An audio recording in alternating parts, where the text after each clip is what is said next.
ચાલો મિત્રો, આવી ગયા છે તમારા માટે એક ઓર સહાય નરેન્દ્ર મોદી તરફથી ભારત સરકાર દ્વારા મળી રહી છે એક સિલાઈ મશીન યોજના, જેમાં તમને આ બધા ધંધાઓ જે સ્ક્રીન પર જોવાઈ રહ્યા છે તે બધા ધંધાઓનો તમે લાભ લઈ શકો છો। માત્ર આ બધી જ ડિટેલ્સ તમારી પાસે હોવી જોઈએ। ફોર્મ ભરવા માટે છે તમારે આધાર કાર્ડ, રેશન કાર્ડ, જાતિનો દાખલો, આવકનો દાખલો, શ્રમ કાર્ડ, પાસપોર્ટ સાઇઝનો ફોટો અને બેંકની પાસબુક, બધા જ તમે ફોર્મ અહીંયા આગળ ભરી શકો છો। સિલાઈ મશીન યોજનાનું ફોર્મ અને સેન્ટિંગ કામ, વાહન કામ, ભરત કામ, બ્યુટી પાર્લર, ઇલેક્ટ્રિશિયન, દૂધ, દહીં, પાપડ બનાવવાનું मशीन। तो चलो જોઈએ કેવી રીતે ભરાશે।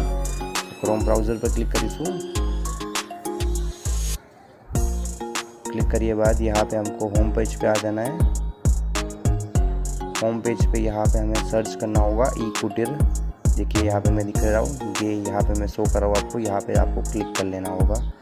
क्लिक करने के बाद आपको यहाँ पे भी क्लिक करना होगा और आपको ये ऑफिशियल वेबसाइट है, यहाँ से आप लॉगिन करके फॉर्म फिलअप कर सकते हैं। तो अगर आपको फुल वीडियो चाहिए तो कमेंट करें हमें।